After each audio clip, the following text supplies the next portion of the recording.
Ang usa ka panahon nga giingon sa Biblia nga pinakalisod, pinakasakit ug pinakakulbahinam nga yugto sa kasaysayan sa kalibutan, usa ka dakong pagsulay sa katawhan sa dili pa mobalik si Hesukristo aron paghukom ug pagluwas sa mga matarong.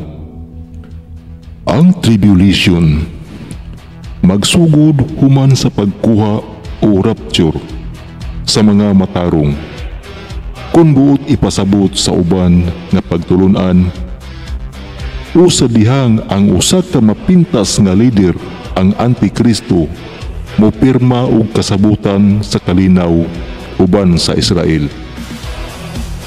Ang kasabutan mulungtad og 7 ka tuig, apan ang tunga niini ka tuig mao ang pinakalisod nga bahin gitawag nga dakong kasakitan, kung Great Tribulation.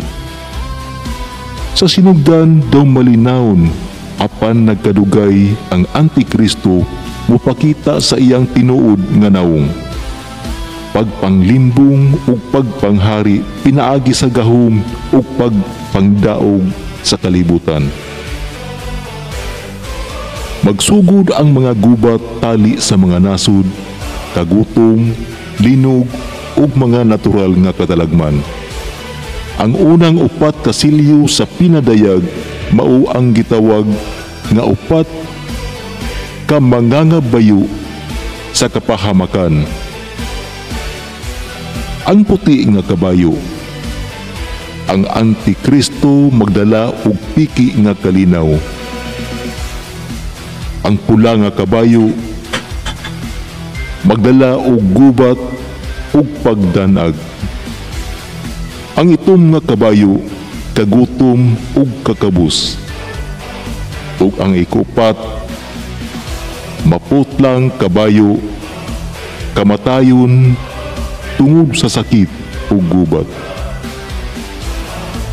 Ang Dios muhatag og silot pinaagi sa trumpita nga mga silot. Ubas nga mga silot. Ang mahitabo, pagdunot sa katubigan ug dagat, pagdaghan sa mga piste ug mga masakiton, ang adlaw mudanag ug grabe nga kainit, ang mga tawo mag-antos apan dili maghinulsol. Ang mga demonyo mugawas gikan sa kalaluman aron samukon ang kalibutan. Ang Antikristo mulingkod sa templo sa Jerusalem ug mopailawom sa iyang gahom ang tanan. Pagpugo sa pagsimba kaniya pinaagi sa iyang larawan, pagpatuman sa mark of the beast nga mao ang 3 ka 6 aron makapalit o makabaligya kadtong dili mosugot pagapatyon o gutomon. Daghang Kristohanon ug mga Hudyo nga maghinulsol human sa rapture, apan daghan kanila pagapatyon tungod sa ilang pagtuo. Kini mao ang panahon sa pagmartir sa daghang magtutuo, mga tinugyanan sa Ginoo nga wala mosimba sa Antikristo.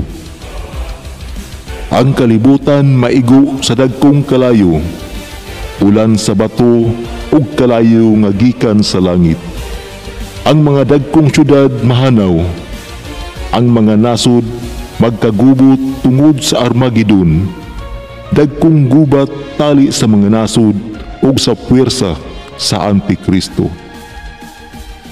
Sa pinakalisod nga panahon, mosakay si Jesus sa puti nga kabayo uban sa iyang mga balaan gikan sa langit.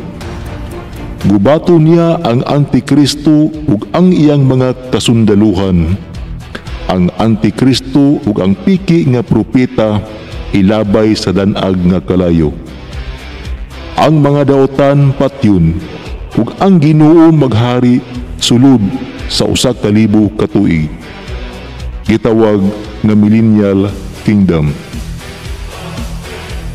Ang mga matuoron maghari uban kang Kristo human sa 1,000 ka tuig, ang yawa pagahugman ug ilabay sa walay katapusang kalayo. Ang bag-ong langit ug ang bag-ong yuta ang iluwas sa Dios alang sa iyang katawhan. Ang panahon sa tribulation mao ang pinakalisod nga yugto sa kalibutan. Apan usab ang panahon sa pagpakita sa gahom ug paghari sa Dios.